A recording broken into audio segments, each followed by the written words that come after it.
All right, so I've got an addition to the tutorial here. I'm just doing this after I finish the tutorial, but I want to go ahead and drop the Python command thing in here. You guys can kind of play around with this. It's a pretty cool feature. And if you've got, I believe, preferences and interface and tooltips and user tooltips turned on, developer extras, you should be able to, with any object in the scene, go into anything pretty much and grab like convert to a mesh, and I want to copy the Python command. Then I'm going to come up here, Control V, drop it in, and add that. So now this is actually a button. It's not going to work with something like that, but if we drop in a Bezier curve, and seemed like I could extrude that just a little bit, whatever. So that's curve currently, and if I want to click this button, I've now converted that to a mesh object, which is pretty cool. And so you should be able to do that with anything. I haven't seen any errors yet, but previously for this add-on, the batch decimate did have an error. It was trying to call for a window that wasn't there, and so I fixed that. So if you're having any problems with the add-on necessarily, like you went into add-ons and you tried to enable it, but this never checked on, but the add-on showed up and still worked, I fixed that. So that's it, and now let's get to the rest of the tutorial. All right, welcome. This is going to be a tutorial for the one-click proxy, or OCP as I call it. So now in here we've got, and I got a few proxies, so I got to actually delete them. There we go. I can batch delete or batch turn things on or batch add or do everything individually if you wish. And I've got over 1,000 medium poly dude models here. Okay, so the viewport is definitely lagging out a little bit. It's not terrible, but with all of these in here, I've got 15 million triangles, 7 million faces, 15 million edges, 7 million verts, 1,024 objects.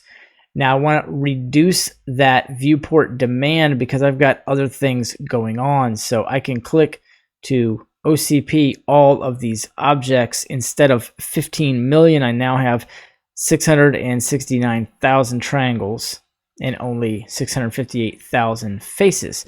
And now the viewport is moving very nicely. Now I could just turn all of these off or back on. And with this much stuff in the viewport, you got to give the add-on and Blender a second. It will catch up, and then it will either turn them all on or off. I clicked it a couple times, so it's probably going to turn it right back on.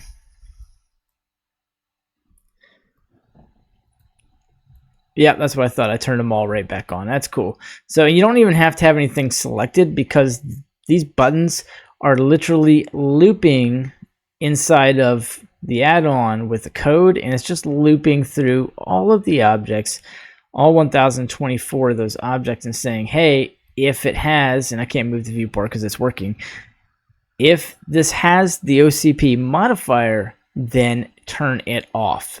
And it's going to go through all 1,024. There we go. That's a pretty quick recovery. I don't know how many people are going to have this much stuff going on, but if you do, then you'll be able to do all this.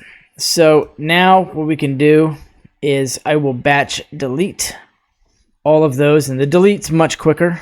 I've got the code, it's just as fast as it can be. So there's another thing in here, which is the original complexity preservation, and this one is going to be a batch decimate. So if these are in here, you just whatever select, you can click the batch decimate, and this thing is going to start up, and it's going to start decimating all of the models in your scene. And it's selecting everything. It's going to take a second. Let's see, did I click the button? I don't think I clicked the button. Somehow I missed the button. There we go. So now it's going to batch decimate all of these. And that'll give you some different control, if you will. And it will also cut the viewport resources down. So instead of 15 million, you get 7 million, right? Now you get a global ratio. I advise you just type stuff in. So 0.25, I can cut that in half, and then we'll see how that looks. And this should cut this down to like 3 or 4 million triangles. Yeah, so yeah, 3,777,000. So that's a little bit lower.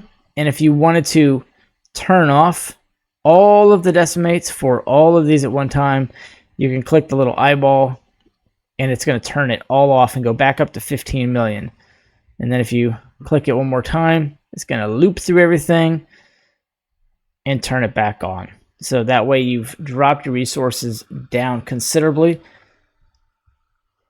And I think this one is, yeah, it's pretty fast. It's not too bad. So I want to go to 0.1, and that will kind of deform the mesh a little bit too, but it doesn't really matter.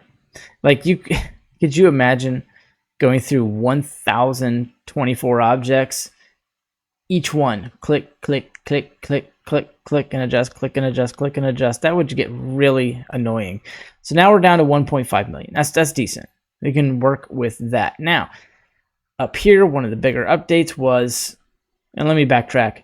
Previously, down here, there was another drop down that had the list of everything with an OCP on it. Then I got to thinking, wow, if by chance anybody wants to, yeah, these guys look a little crazy now. It looks like a zombie army. This tutorial is taking a turn, man. It's taking a turn. The faceless. All right, so I got thinking, if somebody's going to have this many objects in the scene, you're going to need something that's a little more advanced to log all of them. I suppose if you had 30, 40 things in the scene, it'd be more logical. But any mesh object that is in here, you can click on the icon gallery, which is here. And this is just going to take way too long because of this many objects. So I'm not trying to worry about it, but it's going to list every single object in the scene. So every single one of these is in this nice little menu, nice and tight. And if you've got the name and you man 115, you want to select him. There he is, man 115, come front. There he is, and that's zombie 115. So not only can you do that, but I got to click off of this thing. I shouldn't have clicked on it. In fact, as soon as this is done, I'm gonna let's do this. It's just too many. The English are too many. I think we can cut most of these guys out of here. Let's just pick one dude in the front, press F. There we go. So we got a much smaller army to work with here. So now you just can go through here and pick an individual guy. And if you have lights in the scene, they'll show up here. But if you don't, they won't. So that's a nice way to sort objects in your scene. So if I got a point light, now I got a point light here, and it's going to be the active object. It's going to come in and select that as the active object, which is good. And then if you happen to have a camera in your scene, it's just a little extra help, if you will. You can switch the drop-down list to cameras, and it will only select cameras. And if you have more than one camera, it's going to list them all, and then you can go through and select each one. This was a real pain in the butt to put together, so appreciate it. And then you can do all objects if you want. You got all the dudes. You can come down here, and somewhere near the bottom you'll see your cameras and your point light. And so that's the update there. Also, you can store properties. So whatever you want to store, you can store all these things. Scales, locations, store all these dudes. And if you want to take this guy right here and just rotate him, let's add another collection and get out of there. And you'll be able to see he's now rotating. Fun. And let's see, what else can we do here? I've got a snap tool here. You can just turn snap on and off. It's pretty basic. There's a refresh. This will kill all of the orphan data if you have any, but that was a previous problem with this gallery, but I fixed that. Don't need it any longer. And then you've got X-ray up here, And then the cursor is always getting away from me. So here we go. You can go back to world origin. That's just a good thing to have. So that, along with the OCP modifier, which has all of those wonderful tools in it. By the way, I guess I didn't mention one of the bigger updates. You can scale the single proxy, okay, or you can globally scale all of them at one time. And that will potentially make that good enough for you to do some animations with it. I would say that you could probably do well with the batch decimate as well if you're working with some other modifiers and you want to do some animation, some mesh catch type things. You can do it with that. And then we just loop through here and delete everything. And you've got an append button here as well, just kind of like wherever you're at in the add-on. Works out pretty good. And let's see, I'm working in so many angles right now. I've actually got to go in here and see. Change custom context menu short keys. That is the hard surface toolbox. That is not this one. Let's type in OCP. And I've got a Shift Control Z pie menu, which you can change if you want. Press any key, Shift Alt X, whatever you want it to be. And this is going to have a, let's see here. If I click this little geoframe thing and then pull this up, I can select a dude and then wireframe him. I don't really want to do that though. It's just a toy. This isn't anything serious. Just like if you want to have some fun with something, I just threw some silly stuff in there. And you can put a wireframe on this, an advanced wireframe, if you will. And let's see, can we do random with that? It's not really going to let me do it. Let's go here. See, it takes materials to run this. So let's go over to materials. There we go. Yeah, I put some materials on that. I'm glad I did that. And you'll have some controls for this over here. I didn't actually name any of them, which is just going to be fun. You just have to play around, kind of see what goes. But this could be used in a few different ways to come up with some pretty cool stuff. You can realize the instances. You can shade this stuff smooth. And if by chance you were to take this cube and hit subdivide, be careful, just do that one time, maybe twice. You have like a little bonus fun thing to kind of play with, and then the pie menu, which you can set to wherever you want. You can show face orientation, cursor world, toggle all proxies. You can OCP stuff. So like for real, if I just throw in old Susie here and go through the pie menu, gosh, is it gonna, I don't have a single thing, so it's just going to OCP all of it, which is no big deal. So I proxied everything, and there you go. So now you can turn the proxy on off. Go from solid, wireframe. Don't forget you have the wireframe here, which is pretty cool. You change the resolution of that as well. You turn on cavity, turn that off. You'll have wireframe show here. Let's turn the proxy off. You can show the wireframe, which shows a little better there. Cast shadows or not. You can show the name of it. There's a cursor to world again. The statistics are here. And then if you want to use a custom object, this is really cool. You can say take a cylinder, whatever, grab this, grab the cylinder, hide the, oops, Control Z, hide the cylinder because you don't need it now. And then you can now turn on the proxy. Why didn't that work? Let me see what's going on here. Input object cylinder. Oh, I turned off the proxy. There we go.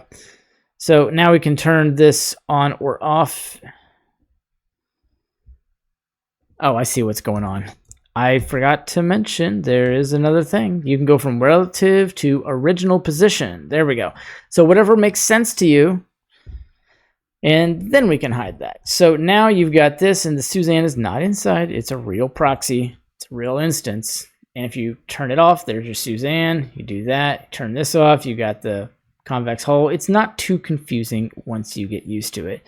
And it's only going to show what is selected. It's not going to show a big drop-down list. So Suzanne 01, or Suzanne. And you've got a nice list. You can set a preset view and get a zoom in. So if your eyes are hurting like mine do sometimes, my contacts are going dry, or you can revert back. But if you're up here, this has been turned off, so you have no gizmos. You have to click that to turn it back on. No big deal, but that's pretty cool. And like I said, you can store all those different scales and everything else in your studio collection, whatever you want to do with it. And you can just delete everything out when you're done with it. And that looks pretty good. That's about it for that.